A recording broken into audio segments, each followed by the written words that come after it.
Rika masuk.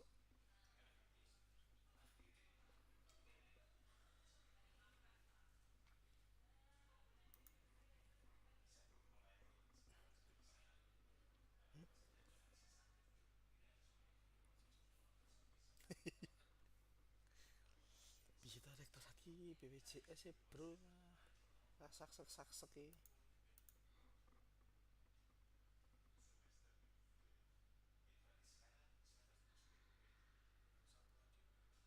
Sumber suara mana ya?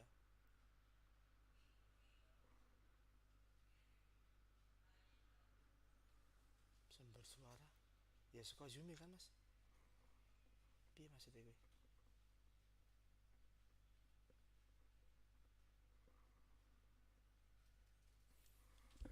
Mereka kan join zoom, audionya dari monitornya mereka masing-masing, kita nggak kontrol mas. Aninya kenapa dia nanya mana sumber suara mana? Harus suara aneh kayak di itu netizen tidak budiman.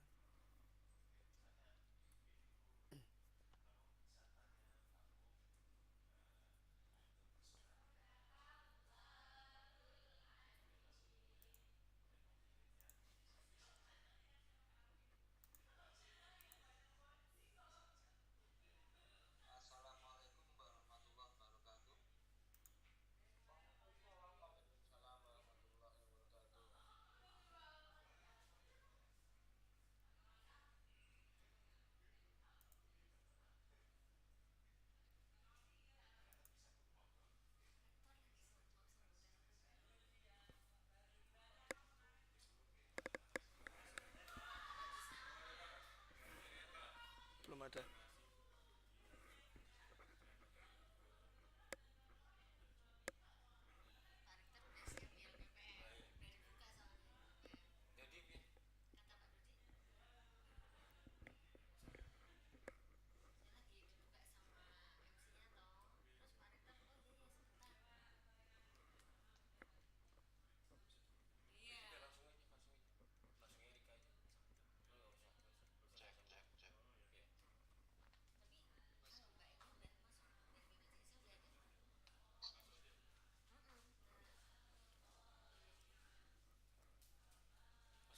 Transition ya mas. Oke, standby.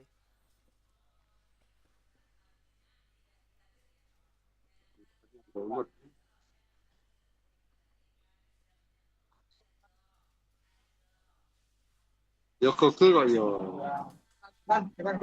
Iya Google. Asal kok sing kok daftar iki. Kok nggak kromat. Sudah mas. Ya, bismillahirrahmanirrahim. Kita mulai ya, Bapak Ibu sekalian. Bismillahirrahmanirrahim. Assalamualaikum warahmatullahi wabarakatuh. Waalaikumsalam warahmatullahi wabarakatuh. Selamat pagi dan salam sejahtera untuk kita semua. Yang terhormat Bapak Rektor Universitas Ahmad Dahlan, Profesor Dr. Muklas MT atau yang mewakili. Yang terhormat narasumber kita pada hari ini Ibu Erika Anggreni dari BPJS Ketenagakerjaan. Yang terhormat para wakil rektor, dekan, kepala biro, serta seluruh pegawai Universitas Ahmad Dahlan. Puji syukur mari kita panjatkan kehadirat Allah Subhanahu wa taala, Tuhan yang Maha Esa, karena atas rahmat dan karunia-Nya kita dapat berkumpul bersama dalam kegiatan sosialisasi BPJS Ketenagakerjaan untuk pegawai Universitas Ahmad Dahlan dalam keadaan sehat ya dan penuh semangat insya Allah. Untuk mengawali acara pada pagi ini yang seharusnya ada pembukaan atau sambutan dari Pak Rektor, kita skip dulu karena Pak Rektor ada acara yang lain. Mari kita buka acara hari ini dengan membaca basmalah bersama-sama. Bismillahirrahmanirrahim. Semoga kegiatan ini berjalan lancar dan membawa manfaat bagi kita semua. Untuk selanjutnya, Hadirin yang berbahagia, marilah kita simak bersama penyampaian materi sosialisasi BPJS Ketenagakerjaan yang akan disampaikan oleh narasumber kita, Ibu Erika Anggreni dari BPJS Ketenagakerjaan. Kepada Ibu Erika, kami persilahkan. Baik, terima kasih Mas Rangga. Suara saya terdengar jelas Bapak dan Ibu? Terdengar, Ibu. Oke, Jelas. baik. Terima kasih. Assalamualaikum warahmatullahi wabarakatuh. Waalaikumsalam warahmatullahi wabarakatuh. warahmatullahi wabarakatuh. Selamat pagi, salam sehat, salam sejahtera untuk kita semuanya. Yang terhormat Bapak Rektor Universitas Ahmad Dahlan, Profesor Dr. Muklas MT atau yang mewakili. Yang saya hormati Bapak dan Ibu Wakil Rektor, Dekan, serta Kepala Biro dan juga dosen, serta karyawan dan karyawati dari Universitas Ahmad Dahlan. Salam kenal Bapak Ibu, saya Erika, saya dari BPJS Ketenagakerjaan Kantor Cabang Yogyakarta. Kalau Bapak Ibu mungkin pernah lewat gitu ya, pasti lewat yang di Jalan Solo, kantor kami ada di Jalan Urip Sumoharjo nomor 106. Recording in Jadi di progress. samping XX1 persis ya Bapak Ibu, silahkan kalau pas lewat atau pas mau nonton gitu, mau diskusi dengan saya boleh. Baik, Bapak dan Ibu, yang pertama pastinya selalu kita panjatkan puji dan syukur kepada Tuhan Yang Maha Esa karena sungguh sangat luar biasa pagi ini kita bisa bertemu pun secara daring ya Bapak Ibu, secara online. Semoga tidak mengurangi semangat kita untuk bisa berdiskusi dari pagi hingga selesai nanti. Bapak Ibu sekalian, yang pertama saya ucapkan terima kasih kepada manajemen dari UAD, Universitas Ahmad Dahlan, yang sudah memberikan waktu dan kesempatan kepada saya dari BPJS Ketenagakerjaan untuk kita berbagi informasi ya Bapak Ibu. Saya tidak, kayaknya kurang pas gitu kalau sosialisasi, tetapi lebih kepada kita berdiskusi tentang program dari BPJS Ketenagakerjaan. Baik, bisa share screen Mas Rangga? Iya, bisa Bu.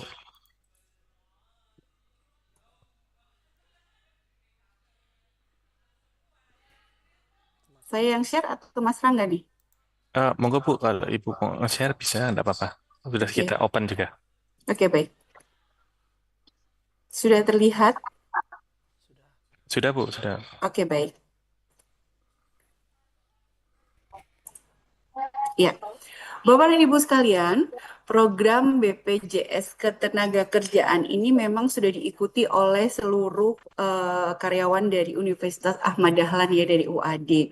Mungkin bukan menjadi isu lagi bahwa Bapak Ibu sekalian pasti sudah paham terkait dengan apa tugas dari BPJS Ketenagakerjaan dan tugas dari BPJS Kesehatan gitu ya.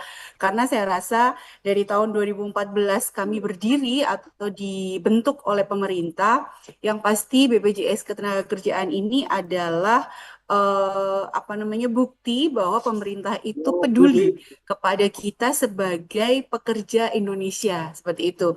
Jadi saya rasa kalau untuk membedakan antara jaminan-jaminan yang ada di kesehatan dengan yang di ketenagakerjaan, saya rasa sudah bukan isu lagi untuk UADJ. Nah, ini adalah dasar hukum untuk BPJS Ketenagakerjaan, yaitu berdiri di tahun 2014.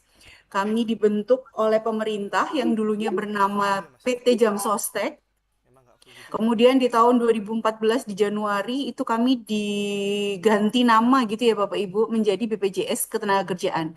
Dari programnya sama, tetapi hanya ada penambahan-penambahan sedikit manfaat, kemudian juga ada penambahan program di tahun 2015, kemudian juga pada saat COVID juga kami diberikan amanah lagi untuk menambah satu program, yaitu totalnya menjadi 5 program. Nah, ini program kami Bapak Ibu. Jadi di BPJS Ketenagakerjaan itu ada 5 program, yaitu jaminan kecelakaan kerja atau JKK, kemudian jaminan kematian atau JKM, kemudian jaminan hari tua atau JHT, dan jaminan pensiun atau JP, serta ada tambahan yaitu jaminan kehilangan pekerjaan atau JKP. Nah, kita nanti bisa diskusi bersama-sama dari program per program sehingga Bapak dan Ibu dari UAD ini lebih paham, lebih detail tentang apa sih sebetulnya manfaat yang didapatkan pada saat mengikuti program BPJS Ketenagakerjaan gitu. Yang pertama kita bahas adalah jaminan kecelakaan dulu Bapak Ibu, JKK ya. JKK ini adalah perlindungan dari resiko-resiko kecelakaan pada saat kerja. Resiko kecelakaan kerja itu adalah dimulai pada saat berangkat kerja, kemudian pada saat pulang kerja, pada saat di tempat kerja atau perjalanan dinas. Jadi penjaminan kami dari BPJS Ketenagakerjaan untuk resiko JKK ini atau kecelakaan kerja adalah pada saat Bapak dan Ibu melangkah keluar dari pagar rumah. Itu sudah apabila terjadi resiko itu sudah bisa di-cover oleh BPJS Ketenagakerjaan, gitu ya. Jadi JKK ini perlindungannya cukup luas karena dari mulai berangkat kerja sampai dengan kembali ke rumah itu menjadi jaminan dari BPJS Ketenagakerjaan. Kami berikan manfaat itu ada dua Bapak Ibu, yaitu perawatan dan pengobatan. Yang kedua adalah santunan. Nah, perawatan dan pengobatan di sini adalah perawatan tanpa batas biaya. Jadi unlimited Bapak Ibu. Jadi kami memberikan penggantian biaya pengobatan itu tidak ada batas maksimalnya. Berapa saja yang yang memang dibutuhkan oleh pekerja tersebut itu pasti akan kami gantikan seperti itu. Nah, untuk biaya perawatan dan pengobatan di rumah sakit, pembedanya adalah kalau memang membutuhkan rawat inap di rumah sakit pemerintah itu mendapatkan kelas 1 Bapak Ibu. Kalau di rumah sakit swasta itu kelas 2. Jadi kami yang membedakan itu kelasnya adalah hanya rumah sakitnya saja. Jadi kami di sini tidak ada iurannya itu di kelas 1, kelas 2, kelas 3 tidak ada, tetapi hanya rumah sakitnya saja. Bapak Ibu bisa misalkan Nyun Sewu terjadi resiko JKK, kemudian dibawa ke rumah sakit yang pemerintah dan memerlukan opnam atau rawat inap, itu bisa mendapatkan di kelas 1. Tapi kalau yang swasta di kelas 2. Rumah sakit kami juga banyak Bapak Ibu yang bekerja sama, itu namanya PLKK, Pusat Layanan Kecelakaan Kerja. Jadi rumah sakit yang kerjasama dengan kami, ini memberikan penjaminan atau perawatan tanpa membayarkan terlebih dahulu. Jadi nanti pada saat terjadi resiko JKK kepada peserta BPJS Ketenagakerjaan, kemudian dari rumah sakit akan memberikan penjaminan kepada karyawan tersebut sampai dengan sembuh dan kembali pulang, dan kemudian untuk santunannya itu sampai dengan bisa bekerja kembali, seperti itu. Kemudian yang kedua, manfaat yang kedua untuk JKK ini adalah santunan sementara tidak mampu bekerja Bapak Ibu. Jadi di sini maksudnya adalah pada saat terjadi kecelakaan kerja pada karyawan atau pada peserta BPJS Ketenagakerjaan yang memang yang bersangkutan itu belum mampu untuk bekerja kembali, kami akan memberikan penggantian gaji. Jadi di sini contoh misalnya, ada seorang karyawan atau seorang peserta BPJS Ketenagakerjaan mengalami resiko JKK sampai dengan patah tulang, sehingga diperlukan istirahat dokter selama 1 bulan misalnya. Di situ ada yang namanya surat istirahat dokter, kemudian juga nanti otomatis penggantian gajinya itu kami yang membayarkan. Gitu ya. Alurnya adalah dari perusahaan membayarkan terlebih dahulu, nanti dari BPJS Ketenagakerjaan yang akan menggantikan pembayaran untuk upahnya seperti itu. Nah, bukti-bukti itu adalah didukung oleh yang pertama, pastinya adalah surat istirahat dari dokter. Jadi yang menentukan kita itu istirahat bekerja itu bukan dari UAD, bukan dari orangnya sendiri, dan bukan juga dari kami dari BPJS Ketenagakerjaan, tetapi dari dokter yang menangani. Nanti ada surat keterangan istirahat dari dokter, kemudian didukung juga dengan absensi. Pastinya kalau yang bersangkutan itu tenaga kerjanya belum masuk kerja, berarti kan otomatis absennya kosong ya Bapak Ibu. Nah, itulah yang bisa menjadi dasar bukti untuk pembayaran STMB ini, sementara tidak mampu bekerja. Kemudian berikutnya adalah santunan meninggal dunia. Meninggal dunia akibat kecelakaan kerja itu diberikan santunan kepada ahli warisnya sebesar 48 kali upah. Pastinya upah yang terlapor ya Bapak Ibu. Jadi upah yang dimaksud adalah gaji pokok beserta dengan tunjangan tetap. Nah, di sini dilaporkan, kami menghitungnya adalah pelaporannya adalah 48 kali upah. Seperti itu. Ini jika resiko meninggal dunia akibat kecelakaan kerja. Kemudian selanjutnya ada lagi santunan cacat tetap total. Cacat total tetap ini diberikan kepada peserta BPJS Ketenagakerjaan yang mengalami kecacatan akibat kecelakaan kerja. Cacat itu ada tiga Bapak Ibu kategorinya aja. Yang pertama adalah cacat fungsi. Jadi sepertinya anggota badannya baik-baik saja, tidak ada masalah, tetapi fungsinya yang berkurang karena kecelakaan kerja. Kemudian yang kedua cacat sebagian. Ada sebagian anggota badannya yang hilang sehingga kecacatan itu ada prosentasenya. Dan yang ketiga adalah cacat total tetap. Dia total tidak ada kemungkinan berpotensi dia tidak akan bisa bekerja lagi. Sehingga ini akan kami berikan santunan sebesar 56 kali upah atau 56 kali gaji. Kemudian ada lagi juga manfaat beasiswa. Beasiswa ini diberikan kepada dua orang anaknya apabila ada peserta BPJS Ketenagakerjaan yang mengalami kematian. Jadi contoh kecelakaan kerja sampai yang bersangkutan meninggal dunia dan yang bersangkutan mempunyai dua anak. Nah, itu akan kami biayai untuk sekolahnya dari mulai TK sampai dengan perguruan tinggi. Seperti itu. Kemudian ada juga home care. Home care ini adalah perawatan di rumah. Jadi kami juga ada servis untuk home care ini. Nanti bisa pengajuannya apa namanya sama dengan yang proses untuk JKK ya.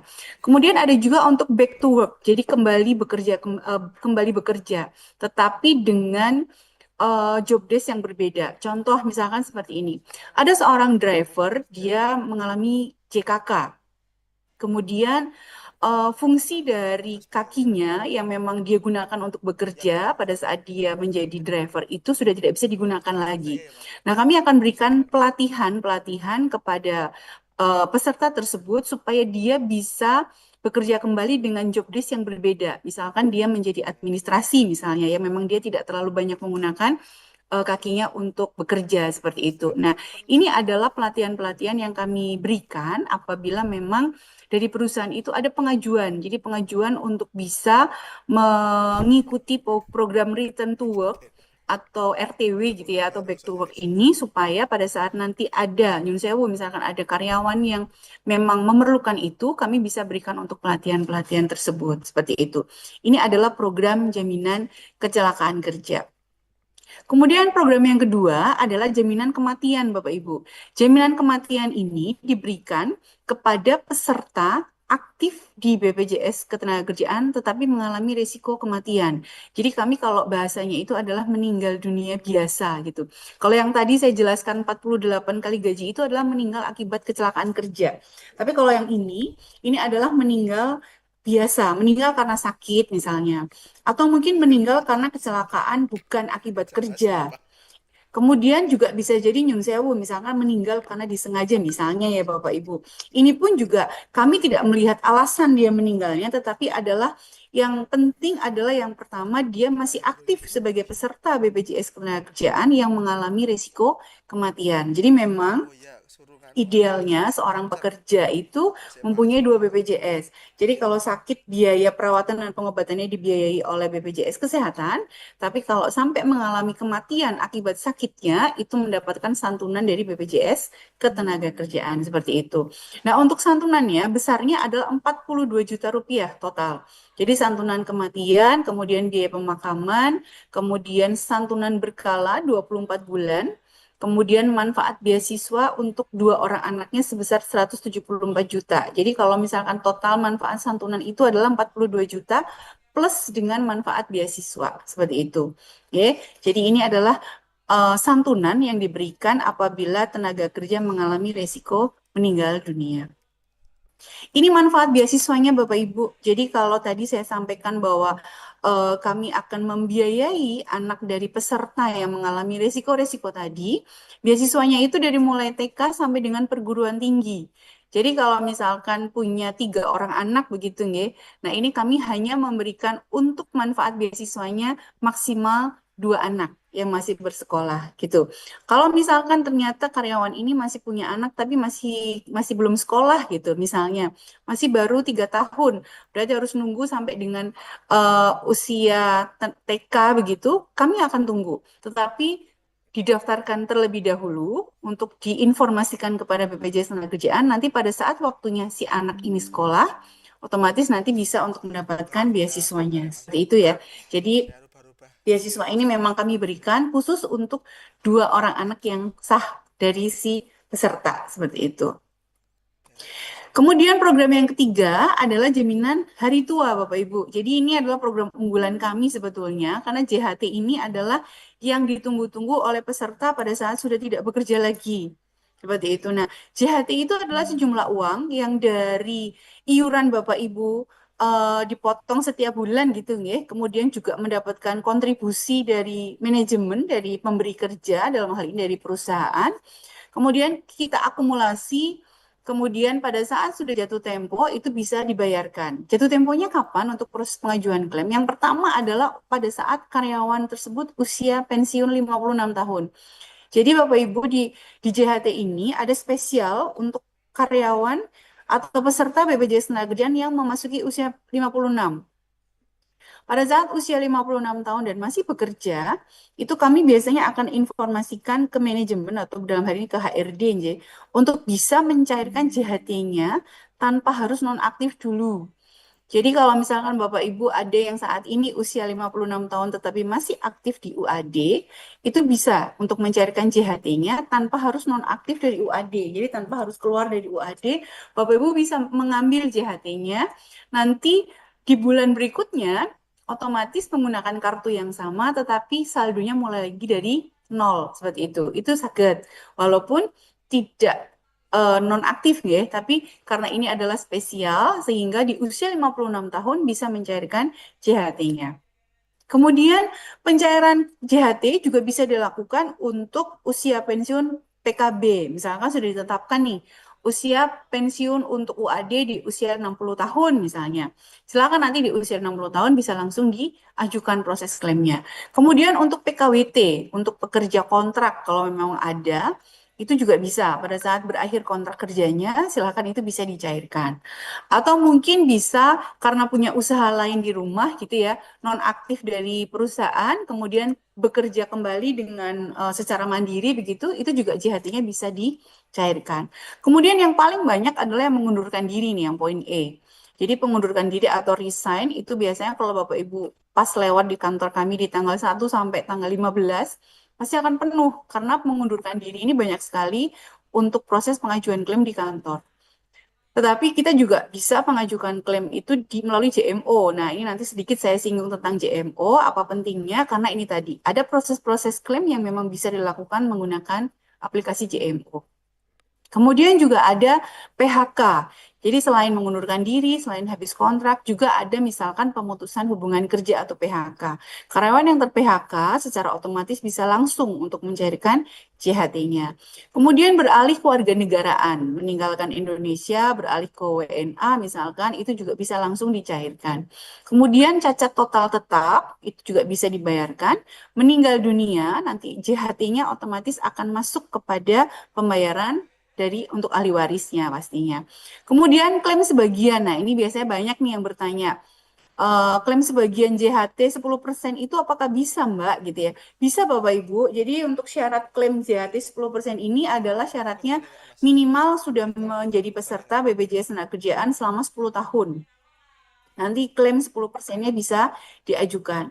Tetapi kenapa kami tidak terlalu merekomendasikan ini? Karena klaim sebagian 10% ini akan terkena pajak progresif.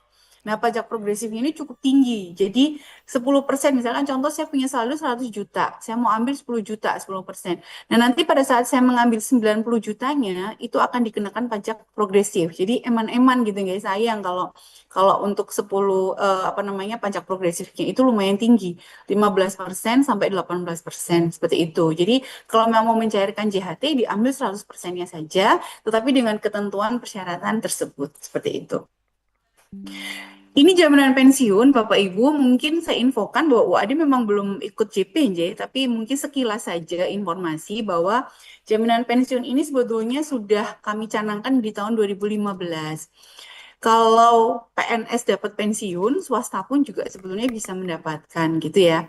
Jadi kita menggantikan karyawan swasta yang kepengen jadi PNS, tetapi hanya mengejar pensiunnya gitu ya. Kita siapkan ini untuk jaminan pensiun untuk karyawan khusus non-PNS. Nah, di sini mungkin nanti next ke depan gitu ya, setelah bertahap dari UAD boleh untuk mengikuti JP ini, jaminan pensiun.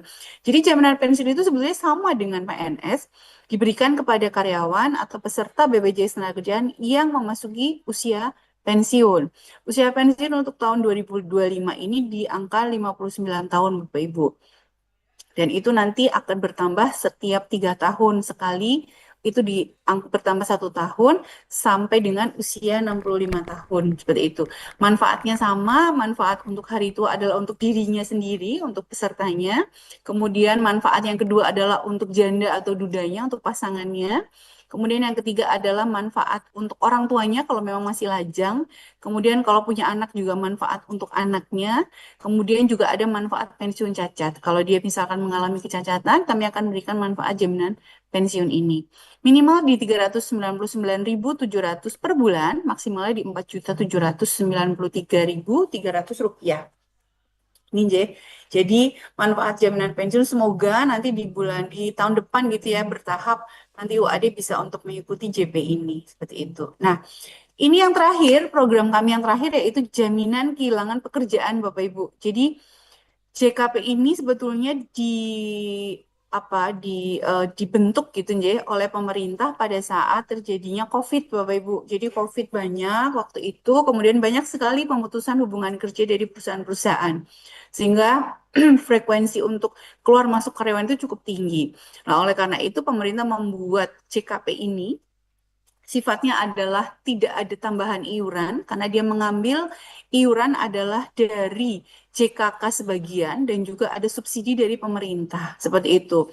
Nah, Bapak Ibu, untuk JKP ini memang diberikan khusus untuk tenaga kerja yang mengalami PHK. Jadi bukan resign, bukan mengundurkan diri atau habis kontrak, tetapi hanya mengalami untuk yang PHK seperti itu.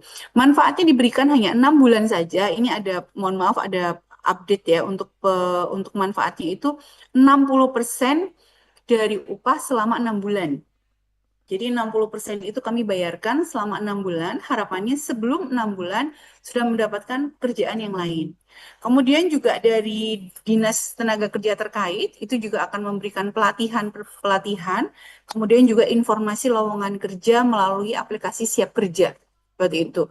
Jadi mohon nanti mungkin bisa diinfokan kepada kami apabila semoga tidak terjadi ya apabila ada kasus PHK begitu, nanti dari UAD sudah bisa mendapatkan untuk jaminan kehilangan pekerjaan kepada karyawan tersebut. Seperti itu ya Bapak Ibu. Itu adalah 5 program. Nah, untuk persentase iurannya itu memang dari 5 ini, karena ini yang dari JP ini belum ikut ya Bapak Ibu, jadi hanya 3 program untuk yang iuran berbayar begitu. Untuk JKK-nya itu 0,24% kali gaji. Jadi di sini mungkin nanti di Januari Bapak Ibu akan ada perubahan gaji, ada kenaikan atau update gaji.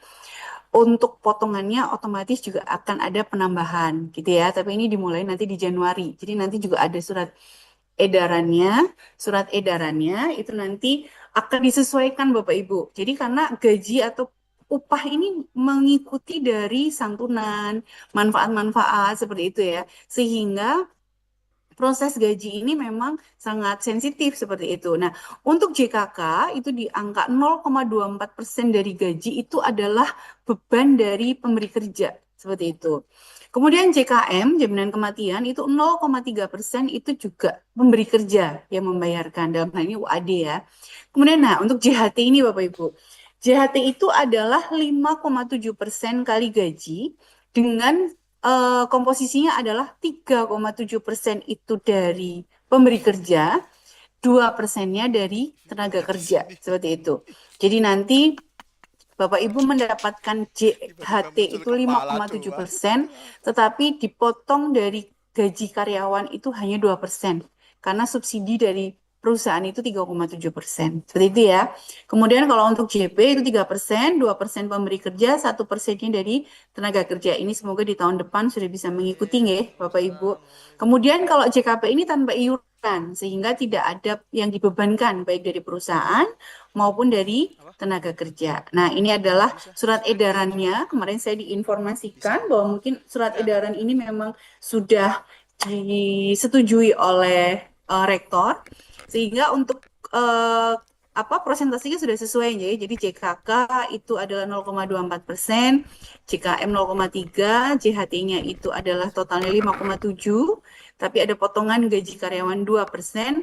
Jadi totalnya adalah 2% potongan karyawan, kemudian 4,24% itu adalah dibebankan kepada UAD atau pemberi kerja seperti itu. Penyesuaian gaji Bapak Ibu ini akan dilakukan di bulan Januari 2026. Jadi kalau dulu mungkin sebelumnya itu dipukul rata semua, tetapi karena upah ini melekat kepada banyak faktor gitu ya. Salah satunya adalah JHT itu tadi, kemudian juga ada santunan yang ada pengalinya adalah upah, sehingga mulai per Januari 2026 kita sesuaikan sesuai dengan upah yang sebenarnya seperti itu. Oke, ini adalah untuk surat edarannya. Bapak Ibu, itu adalah program yang tadi sudah saya jelaskan yang diikuti oleh UAD. Nah, saya ingin sedikit menambahkan tentang sertakan. Jadi, sertakan itu adalah program untuk menyejahterakan pekerja di sekitar kita. Jadi, kalau misalkan Bapak Ibu punya asisten rumah tangga gitu ya, di rumah, kemudian punya babysitter juga di rumah, kemudian yang pekerjanya mungkin ada job job lain gitu ya, atau mungkin ada keluarga yang di rumah sebagai seorang usaha mandiri, mungkin contohnya petani, kemudian fotografer, kemudian tukang bangunan, ini bisa Bapak Ibu daftarkan secara mandiri. Jadi tidak ada badan usaha yang menaungi, tetapi ada juga dia mendaftarkan dirinya sendiri, seperti itu. Nah, untuk nominal iurannya itu ada di angka berapa nih? Nah, ini dia. Maaf. Nah, ini. Jadi ada di angka Rp16.800 saja per bulan. Ini bisa mendapatkan dua program, yaitu JKK dan JKM. Seperti itu ya. Pekerjanya itu mandiri, bahkan matur nuwun kemarin dari UAD sudah melakukan MOU ya untuk mahasiswa KKN. Itu nanti juga bisa, itu kita daftarkan selama teman-teman dari mahasiswa KKN ini melakukan KKN. Jadi misalkan KKN 1 bulan, 2 bulan, 3 bulan gitu ya, atau magang juga bisa. Itu bisa didaftarkan untuk yang program ini seperti itu. JKK dan JKM hanya Rp16.800 saja per bulan per orang seperti itu. Manfaatnya sama Bapak Ibu dengan JKK dan JKM yang tadi, hanya saja untuk upahnya dasarnya adalah Rp1.000.000 seperti itu. Nah, ini pendaftarannya, ini bisa didaftarkan. Bapak Ibu juga bisa mendaftarkan untuk program mandiri ini melalui JMO gitu ya. JMO di situ ada program sertakan, silakan nanti bisa diklik. Kalau di rumah suami atau istrinya punya usaha mandiri, buka toko atau buka warung atau mungkin buka konter handphone gitu ya, bisa didaftarkan secara mandiri. Jadi tidak harus berbentuk badan hukum atau badan usaha seperti itu. Gitu Bapak Ibu sekalian. Mungkin saya sedikit menyampaikan terkait program BPJS Tenagakerjaan, dan juga ada satu lagi yaitu JMOJ Bapak Ibu. Ini saya sedikit aja. JMO itu di mana?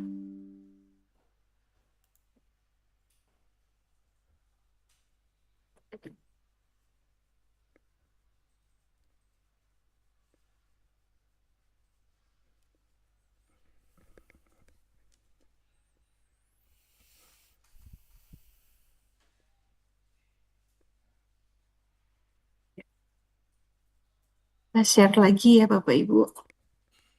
Sudah terlihat ya Bapak Ibu? Ya, sudah. JMO, baik. Bapak Ibu, ini adalah JMO itu aplikasi dari BPJS Ketenagakerjaan, gitu ya. Aplikasi JMO ini awal-awalnya itu hanya cek saldo saja Bapak Ibu. Tetapi ternyata manfaat dari JMO ini cukup banyak, karena memang saat ini apabila ada proses klaim itu sangat berpengaruh kepada JMO ini. Contoh, pada saat ada karyawan atau peserta BPJS Ketenagakerjaan mengalami risiko CKK, itu dari rumah sakit biasanya untuk melihat keaktifannya itu melalui JMO. sebelum dari rumah sakit itu konfirmasi ke BPJS Ketenagakerjaan. Jadi untuk mempercepat pelayanan sebetulnya. Gitu ya. Jadi mohon nanti Bapak Ibu untuk bisa melakukan login JMO. Kalau saya lihat Bapak Ibu mungkin saya bisa update ya. Dari total karyawan UAD 1.174 orang yang sudah melakukan cek saldo rutin setiap bulan itu hanya 390 tenaga kerja saja. Jadi masih ada sisanya 784 orang yang ini nanti di bulan November akan terkena yang namanya ini Bapak Ibu. Nah, ini dia, freeze akun. Jadi freeze akun ini akan terjadi apabila Bapak Ibu tidak melakukan cek saldo selama 3 bulan. Seperti itu. Ini banyak sekali terjadi dan dari data yang kami terima itu 784 orang ini atau tenaga kerja dari UAD yang akan berpotensi terkena ini Bapak Ibu, freeze akun. Nah, freeze akun ini apa namanya? Efeknya adalah pada saat Bapak Ibu sudah terkena freeze akun harus melakukan riset akun ke kantor BPJS Ketenagakerjaan. Seperti itu, membawa dokumen-dokumen.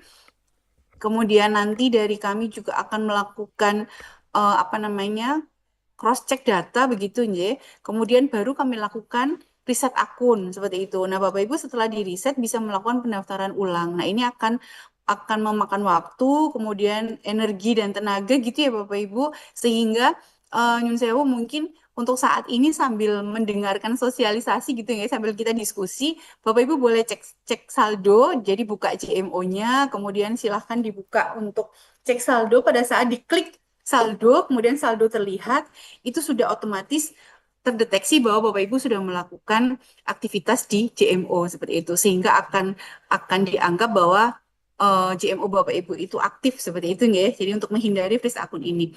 Sebetulnya dari JMO itu banyak manfaatnya Bapak Ibu. Selain dari yang tadi kita cek saldo gitu ya, kita juga bisa cross check data Bapak Ibu. Jadi kalau data yang ada di JMO itu memang sudah terintegrasi dengan data kami. Sehingga pada saat ada kesalahan, misalnya nih, ternyata kok namanya itu tidak sesuai dengan KTP. Nama di KTP ada gelarnya, tetapi di BPJS Ketenagakerjaan tidak ada. Nah, nanti kita akan cross-check kepada eh, Dukcapil. Di Dukcapil itu ada gelarnya atau tidak gitu. Biasanya kalau untuk universitas agak agak apa namanya banyak ya untuk kasus yang ada gelarnya dan yang tidak gitu sehingga terkendala pada saat login di JMO seperti itu.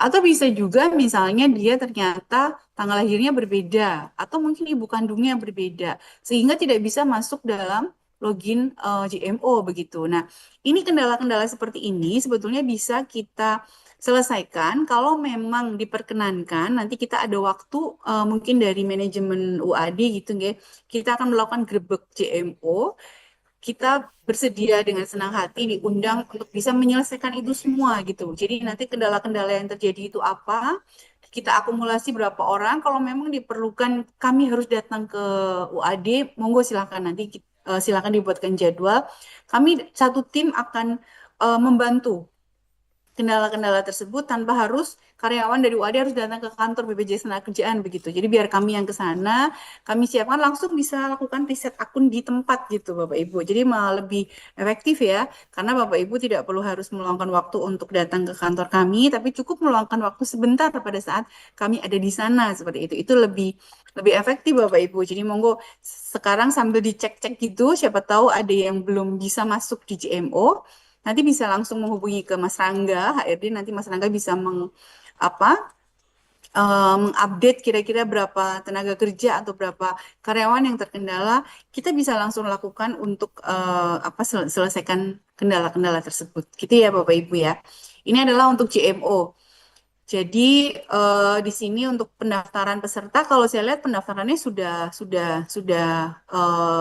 semuanya.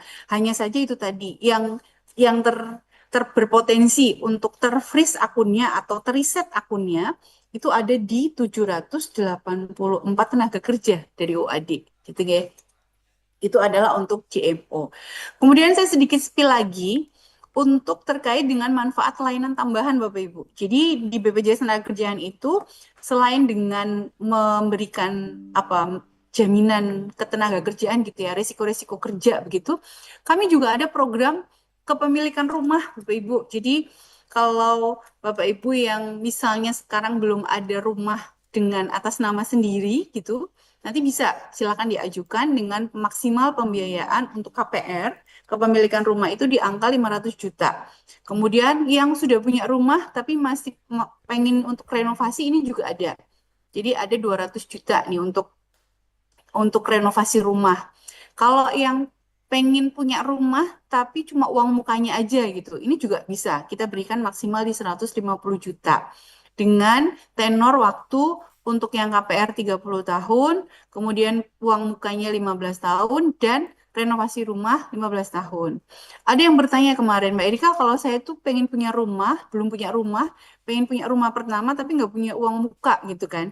Ini bisa dikombinasikan Bapak Ibu. Jadi PUMP ini kemudian plus dengan ini gitu ya. Jadi nanti ada dua manfaat yang bisa didapatkan. Selain kepemilikan rumah, uang mukanya pun juga bisa seperti itu ya. Nah, ini kemudian sebetulnya apa sih bedanya kepemilikan rumah dengan BPJS Tenagakerjaan gitu ya? Karena memang dari BPJS Tenagakerjaan itu mendapatkan privilege.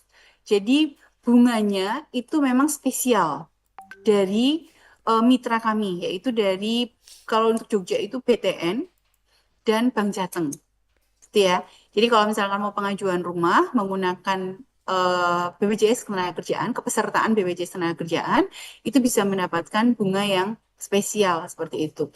Nanti saya di akhir akan membedakan mana yang memang itu apa namanya menggunakan yang manual, tidak dengan BPJS Ketenagakerjaan, dengan yang menggunakan BPJS Ketenagakerjaan. Nah, ini untuk pembiayaannya bunganya adalah 7,75. Kalau kita bisa apa namanya share informasi dari BTN untuk yang konvensional gitu ya, yang manual tidak dengan BPJS Ketenagakerjaan itu ada di 13%, Bapak Ibu. Jadi cukup cukup banyak ya untuk selisihnya seperti itu. Itu Bapak dan Ibu sekalian untuk manfaat layanan tambahan perumahan. Nanti kalau memang membutuhkan waktu yang cukup luang gitu ya, kami bisa kok diundang untuk sosialisasi langsung. Kita bisa menghadirkan mitra kami yaitu BTN atau Bank Jateng, monggo terserah tergantung permintaan. Nanti kalau misalkan memang dirasa itu diperlukan, boleh kita kolektifkan untuk bisa mendapatkan kepemilikan rumah seperti itu. Syaratnya adalah hanya sudah menjadi peserta BPJS Ketenagakerjaan minimal 1 tahun. Itu saja syaratnya. Kemudian yang kedua, kalau untuk perusahaannya, kalau untuk badan usahanya sudah tertib administrasi. Saya lihat untuk UAD sudah sangat tertib karena pembayaran iurannya itu sudah tepat bulan, sesuai dengan bulannya. Memang kalau kita lihat untuk pembayarannya itu selalu di bawah tanggal 15 gitu ya, setiap bulan. Jadi nanti kalau boleh saya saran untuk yang pengecekan saldo itu setelah tanggal 15, mungkin bisa di tanggal 15-nya gitu ya. Jadi biar kita serempak nih untuk cek saldo di setiap tanggal 15, mungkin woro-woro dari HRD atau dari bagian kepegawaian untuk bisa cross cek saldo di setiap tanggal 15 begitu. Sehingga potensi untuk teriset akunnya itu semakin semakin kecil gitu nih Bapak Ibu. Mungkin itu Bapak dan Ibu sekalian yang bisa saya sampaikan. Kita lebih banyak nanti kepada diskusi saja supaya bisa tahu sebetulnya kendala-kendala apa yang terjadi di UAD seperti itu, Nggih. Gitu ya Bapak Ibu, terima kasih. Saya kembalikan lagi ke Mas Rangga, monggo Mas. Baik, Bu Erika. Terima kasih kami ucapkan kepada Ibu Erika Anggrini atas materi yang sangat informatif dan bermanfaat bagi kita semua. Berikutnya kita masuk ke sesi tanya jawab. Bagi Bapak Ibu peserta yang ingin menyampaikan pertanyaan, dipersilakan untuk raise hand via Zoom ini. Monggo. Yang pertama ada Pak Oki Mustafa. Dipersilakan Bapak. Oke, terima kasih Pak Rangga atas waktunya. Mohon izin, saya bertanya ini Bu. Jadi kan ini tadi yang Ibu sampaikan tentang JMO, aplikasi tersebut jika kita tidak membuka selama 3 bulan itu akan freeze ya. Apa tidak bisa diusahakan aplikasi itu tuh tidak harus kami itu membuka aplikasi itu apa biar tidak freeze gitu Bu. Kadang kan apa ya karena kegiatan itu kadang kan kami lupa tidak apa selama apalagi 3 bulan kadang kan aplikasi-aplikasi itu kami tidak sempat untuk membukanya. Nah, sedangkan kan ini sudah jelas kegiatan apa JMO itu kami dari UAD sudah membayar dan kami juga dari itu sudah dipotong dari gajinya. Kenapa harus ada apa namanya punishment sampai ke di-freeze segala gitu kan, Bu? Kan ini sudah jelas kita melakukan pembayaran, kita juga aktif dan Mau ngeyel lagi. apa ya kadang kan itu agak sedikit merepotkan ya Bu karena walaupun cuma membuka itu kadang kan kita nggak terbiasa megang HP terus gitu ya kadang kan agak kadang kalau lupa itu nanti jadi repot gitu kan Bu. Nah, mohon Monitoring arahan seperti apa Bu? Terima monitoring kasih. secara anu ya, by person. Oke, baik Bapak Oki Mustafa. Terima kasih Bapak. Jadi mungkin begini Pak, GMO itu kenapa kok itu sangat penting gitu ya? Karena dianggap bahwa semua data-data itu ada bisa kita sajikan melalui GMO itu gitu. Nah, 3 bulan itu saya rasa waktu yang lumayan lama ya Pak, gitu. Kecuali kalau sampai sebulan sekali seperti itu. Nah, memang kita edukasinya kepada peserta supaya tidak sampai lewat dari 3 bulan itu adalah setiap bulan. Makanya tadi saya sarankan kepada UAD untuk bisa ada cek saldo secara rutin di setiap tanggal 15 misalnya begitu. Memang betul Bapak sedikit merepotkan begitu ya karena sebetulnya UAD sudah bayar, kemudian kita sudah dipotong tetapi kenapa kok kita harus selalu cross check gitu. Nah, dari beberapa kasus contoh misalkan pada saat akan mengajukan klaim ternyata baru menyadari kalau datanya itu ada yang berbeda. Misalnya seperti itu. Kemudian juga yang kedua, yang namanya HRD itu kan juga manusia ya Pak. Takutnya nih ada nama yang sama, kemudian yang satu statusnya harusnya sudah nonaktif, yang satunya masih aktif ternyata ketuker data, misalkan gitu. Itu terjadi di beberapa kasus banyak Pak di perusahaan-perusahaan binaan saya itu banyak sekali. Dan itu baru terdeteksi setelah yang bersangkutan itu mau pengajuan klaim. Sehingga kami tidak bisa membuka saldo yang sudah lewat tahun. Nah, hal ini kita mengantisipasi adalah dengan cara JMO ini, seperti Cara itu, nggih. terdaftarnya Jadi, ya, kalau beda Pak. misalnya Beda. dalam waktu 24 jam kita klik saldo yang rutin setiap bulan, itu saya rasa dengan aktivitas yang setiap bulan kita lakukan, saya rasa nantinya tidak akan terlalu susah gitu ya, Pak.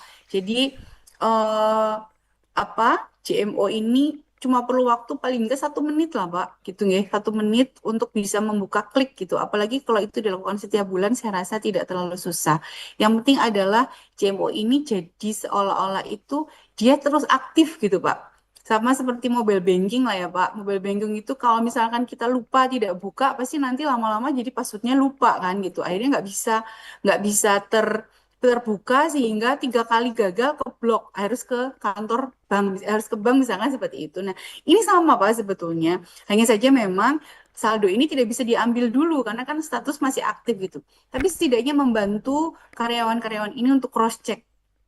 Oh, saya upahnya sudah sama nih, udah sesuai gitu kan.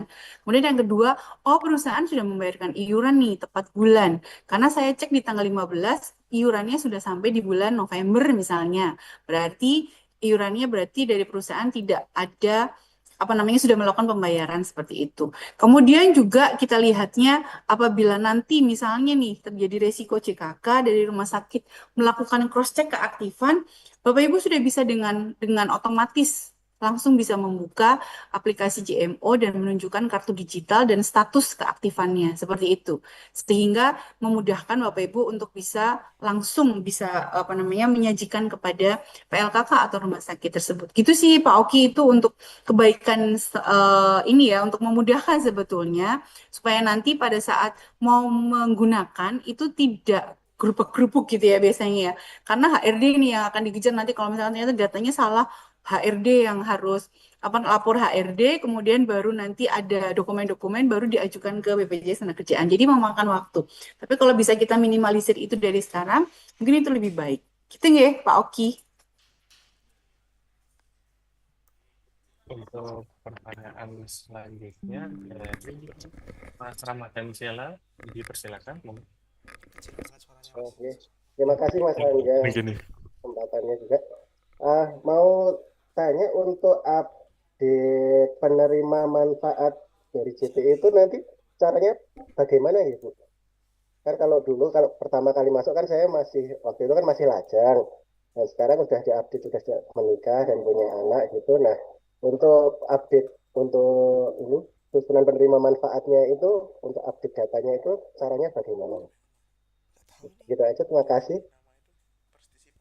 Oke, baik. Terima kasih, Bapak.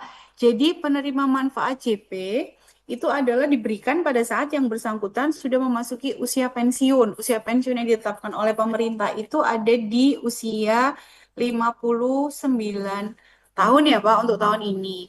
Nah, manfaat yang diberikan untuk JP itu ada dua, Pak. Ada dua, kategori. Yang pertama adalah manfaat sekaligus. Jadi, gelondongan di depan pada saat yang bersangkutan memasuki usia pensiun dan sudah tidak aktif lagi. Itu lamsam. Jadi kami akan berikan secara lamsam. Kemudian manfaat yang kedua itu manfaat berkala. Jadi sama dengan kayak karyawan PNS ya.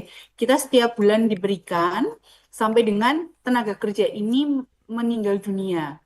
Pada saat yang bersangkutan meninggal dunia, tenaga kerja ini meninggal dunia akan jatuh kepada ahli warisnya, yaitu pasangannya dulu. Kalau dia punya pasangan berarti suami atau istrinya. Kemudian apabila suami atau istri ini meninggal dunia atau menikah lagi, maka akan diturunkan kepada anaknya. Seperti itu ya. Nah, anaknya ini sampai dengan yang bersangkutan usia 23 tahun atau yang bersangkutan belum menikah atau belum bekerja. Ini akan terus kami bayarkan. Nah, kalau yang lajang itu berarti akan jatuh kepada salah satu dari orang tuanya, baik ayah atau ibunya, seperti itu. Itu adalah manfaat berkala. Jadi, kalau kita lihat manfaat berkala itu cukup panjang, seperti itu ya. Nah, untuk yang JP ini memang kalau untuk UAD belum ikut ya, Bapak Ibu ya. Jadi, semoga nanti di tahun depan mungkin UAD bisa gabung nih untuk yang jaminan pensiun gitu, karena kita melihatnya bahwa jaminan pensiun ini adalah untuk masa pensiun. Kalau JHT pada saat sudah nggak kerja, bisa dinikmati gitu ya. Tapi kalau jaminan pensiun ini sifatnya panjang Bapak Ibu, long time. Jadi setiap bulan ada yang diharapkan ya, karena menerima pensiun itu tadi dari kami gitu.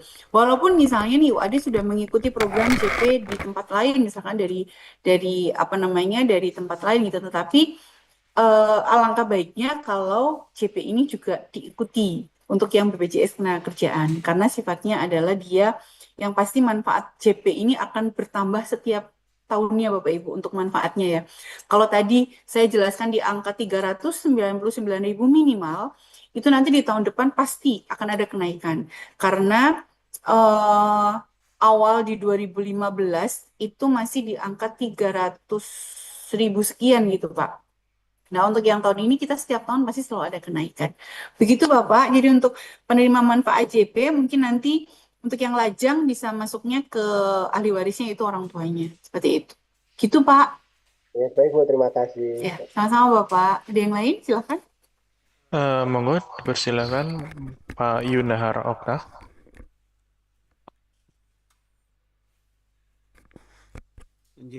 Selamat pagi Bu Erika. Pagi Bapak. Izin bertanya Bu Erika. Pertanyaan pertama, jika di kartu BPJS Tenaga Kerja itu namanya salah, berbeda dengan nama di KTP itu, apakah bisa lewat JMO ataukah harus ke kantor BPJS terdekat? Terus yang kedua, pertanyaan kedua ini terkait jaminan pensiun. Ini kebetulan saya punya dua kartu, Bu. Jadi yang dulu pertama kerja saya yang pertama itu saya belum mencairkan untuk jaminan pensiun. Nah, itu cara mencairkannya bagaimana? Apakah menunggu sampai masa pensiun atau bisa dicairkan sebelum masa pensiun atau bagaimana? Mungkin itu saja, Bu. Oke, baik. Terima kasih Bapak Yunahar. Saya jelaskan yang pertama dulu ya Pak, apabila ada nama yang salah di kartu BPJS Ketenagakerjaan, itu koreksinya melalui apa gitu ya Pak. Jadi untuk data-data mandatori itu memang tidak bisa dilakukan secara mandiri Pak. Mandatori itu adalah data utama, itu yang pertama NIK, yang kedua nama, yang ketiga tanggal lahir, yang keempat tempat lahir, dan yang kelima adalah ibu kandung. 5 data ini tidak bisa dikoreksi secara manual, baik melalui HRD maupun secara mandiri dari tenaga kerjanya. Tetapi yang apa namanya harus dilakukan adalah mengkoreksi melalui pembinanya, yaitu dengan saya, Bapak. Jadi kalau di kami bahasanya itu pembina, ya.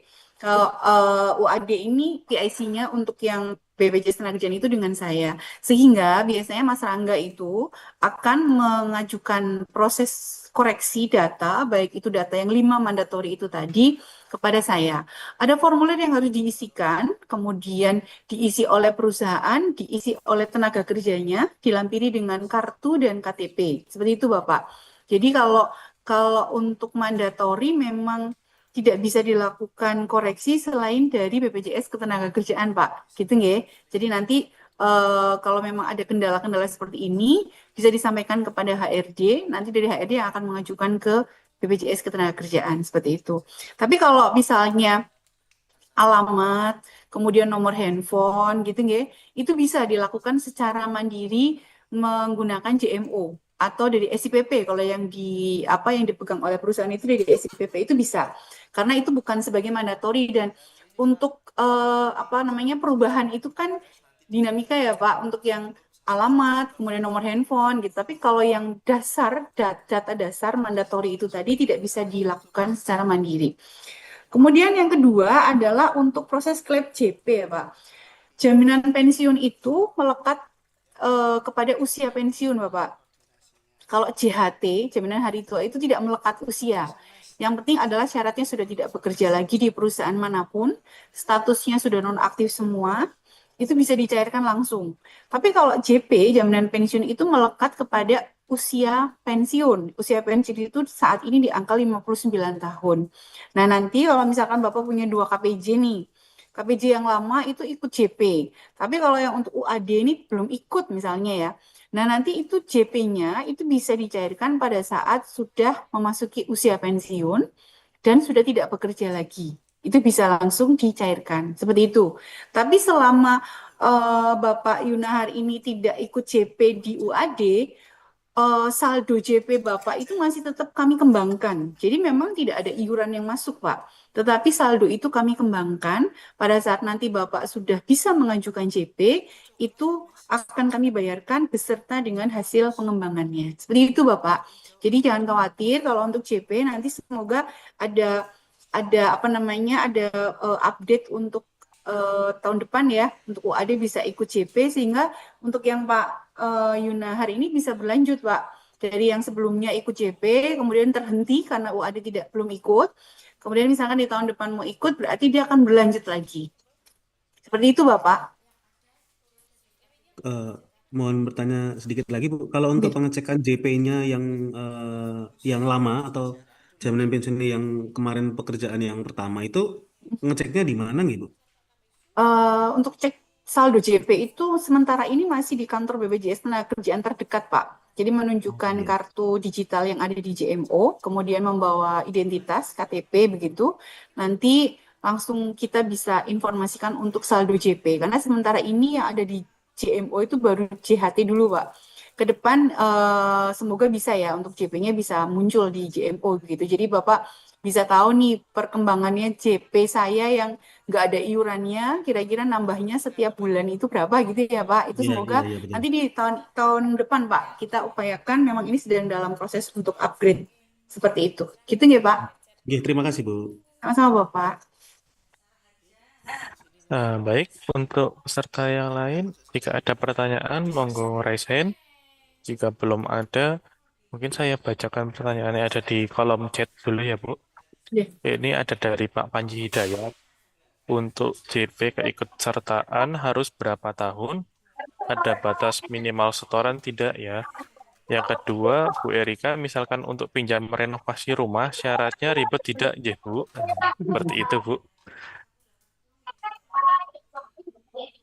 Sudah, Mas, itu aja. Ya, dari Pak Panji Hidayat Panji, itu oke, saja. baik. Gitu. Panji.